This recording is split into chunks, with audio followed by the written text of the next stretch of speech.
What is quality control?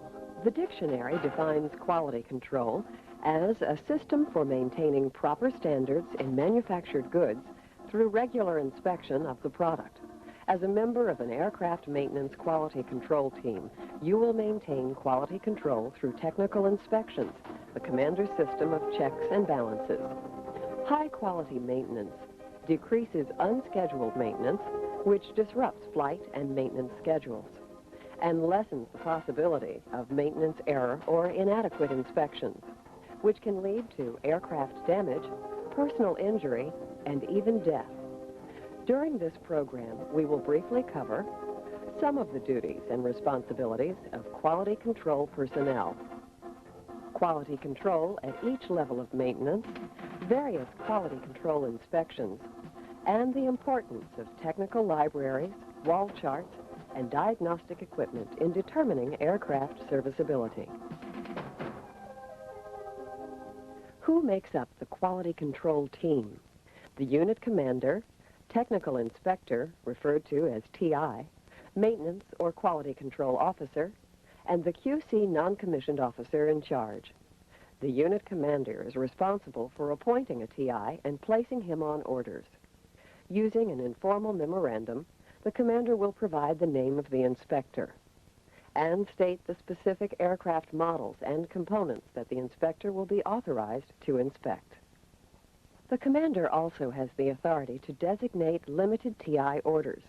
These particular orders give the TI limited inspection authority, allowing him to inspect only certain elements of the aircraft. For example, the airframe structure or armament system. After a TI has been placed on orders, he will be responsible for inspecting aircraft and related components, forms and records, and shops, maintaining and updating publications, and making sure all phases of work are performed and completed by the book. Next, you have the maintenance or QC officer who prioritizes but does not supervise the work assignments for the TI, and the QC NCOIC who distributes the work and actually supervises the TI, making sure the maintenance officer's work assignments are met. Within the Army, you have 3 levels of maintenance: Aviation Unit Maintenance, AVM, Aviation Intermediate Maintenance, AVIM, and Depot. Each aviation unit is responsible for performing maintenance on its assigned aircraft: minor repairs, adjustments, cleaning, lubricating, and tightening. Tasks that require little downtime and quick turnaround are performed at this level and inspected by the TI. In the event the workload is too great to handle or is not authorized to be performed at the AVM level according to the maintenance allocation chart, help will be requested from the next highest level of maintenance, AVIM. QC duties at the intermediate level are the same as those at the unit level, except maintenance is much more technical. Should the supporting unit not be authorized to repair or cannot perform the required maintenance, the aircraft or component will be evacuated to the highest level of maintenance, Depot. At this level, the aircraft or component will either be repaired, overhauled, condemned, or destroyed. Within each level of maintenance, you have scheduled and unscheduled inspections. Scheduled inspections are made at specific intervals to include calendar inspections, those made after a certain number of days have passed, and hourly inspections, those made after an aircraft has flown a certain number of hours. Within your scheduled inspections, you have technical inspections or phases for monitoring the quality of work being performed. Prior to the aircraft or component entering the shop, an initial inspection is made by the TI. This inspection will determine what is wrong with the aircraft and what work needs to be performed other than required inspections. At this time, all faults detected and maintenance required will be annotated on DA Form 2404. and attached to DA Form 2408-13. However, if the aircraft is scheduled for phased maintenance, DA Form 4676-R will be used instead of DA Form 2404. As work progresses on the aircraft or component in the shop, in-process inspections will take place. The TI, along with the maintenance supervisor, will periodically check each job and phase of work as it is completed. These in-process inspections familiarize the TI and the maintenance supervisor with every fault on the aircraft and allow them the opportunity to monitor maintenance, making sure quality work is being performed properly and safely. Throughout this inspection phase, the TI will be readily available to answer questions and resolve any problems. When all work has been completed, a final inspection will be made.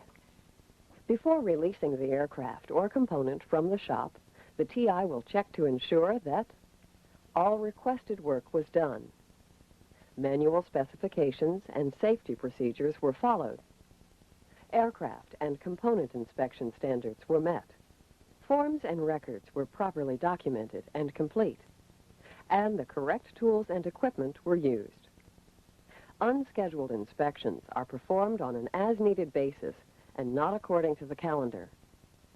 Certain circumstances, such as a tornado overturning aircraft on a flight line, would cause aircraft to undergo unscheduled inspections to determine the extent of damage and maintenance required. There will also be times when the commander will exercise his authority to increase the frequency of inspections. What I'd like to do is increase the inspection criteria for the tail rotor rod end bearings. I think that the inspection should be completed prior to each flight of the day. Let's go ahead and initiate that. Sometimes you will have to perform inspections which are not scheduled and do not exactly fall under the unscheduled category. For example, special inspections. Inspections required due to specific incidents, such as hard landings, sudden stops, overspeeds, and safety of flight messages. Acceptance inspections. Inspections made on all newly assigned aircraft. And transfer inspections. Inspections made on an aircraft prior to it being transferred. Now that you know when inspections are due, let's go over the various types of aircraft inspections. Since the safety of the aircraft and crew depends on how well you, the TI, perform quality control inspections, your decisions must be based on accurate information.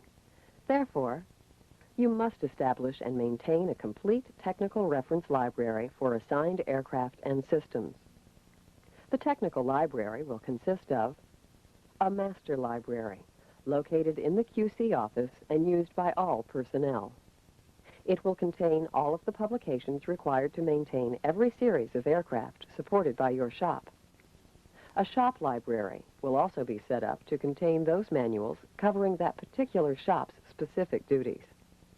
In conjunction with setting up the libraries, you will ensure that both libraries are conveniently located for the users. All required manuals are on hand or on order. Manuals are up to date with changes properly posted. And any classified manuals are controlled according to the AR380 series. A technical data familiarization chart will also be posted and maintained within your QC shop. This chart will list the names of your aviation maintenance personnel and those TMs most commonly used within your QC shop. QC personnel are required to place their initials next to each TM entry to indicate their familiarity with the manual. In the event a change to the manual is received, you are responsible for posting the new change on the chart and erasing the old initials. QC personnel will then review the new change and reinitial the chart. Now that you have set up your libraries, you are ready to do some inspecting. Forms and records are the first items checked in any aircraft inspection. Aircraft historical records, weight and balance records, aircraft maintenance records, and deficiency reports used in the aircraft's maintenance are checked for proper use, preparation, disposition, and conformity with the policies and procedures in DA PAM 738-751, TM 55-1500-342-23, and TB 43-0106. To avoid delays in maintenance, you must also keep a 30-day supply of blank forms on hand at all times. Once you have inspected the aircraft's forms and records, you will monitor and inspect the aircraft and its associated components. For those components requiring replacement on an hourly or calendar basis, you will use a time change component schedule to monitor their time in service. You must notify the maintenance officer when 100 hours remain until replacement of hourly components and 2 months remain until replacement of calendar components. This will ensure that replacement parts are ordered in advance. You are also required to inspect those areas where aircraft maintenance is performed. A shop below standard cannot perform quality work, and for this reason, you will periodically conduct informal inspections of the various shops. The areas to be inspected include the shop itself and equipment for proper layout, clear fire lanes, fire extinguisher serviceability, and the installation and use of equipment safety devices. Should any shop deficiencies or safety hazards be found, you will immediately bring them to the shop supervisor's attention and document your findings. The other area to be inspected is test equipment for accuracy, making sure calibration requirements are met. As a TI, you will make maximum use of all available diagnostic equipment when monitoring maintenance procedures within your QC shop. Depending upon your unit's category of maintenance and table of equipment, TOE, specific items of diagnostic and test equipment may or may not be available. You will use such items as testers, test sets, and other test equipment to verify that the aircraft, components, and accessories are functioning properly, and analyze those units malfunctioning. Remember, the safe and economical operation of Army aircraft is dependent upon the correct use of this equipment. As a member of an aircraft maintenance quality control team, you are responsible to your unit commander for providing fully mission-capable aircraft. You can accomplish this feat by ensuring that properly designed quality control procedures and safety policies are implemented and maintained at all times. In essence, the success of the aircraft's mission depends upon the success of your mission, effective and efficient quality controlled maintenance.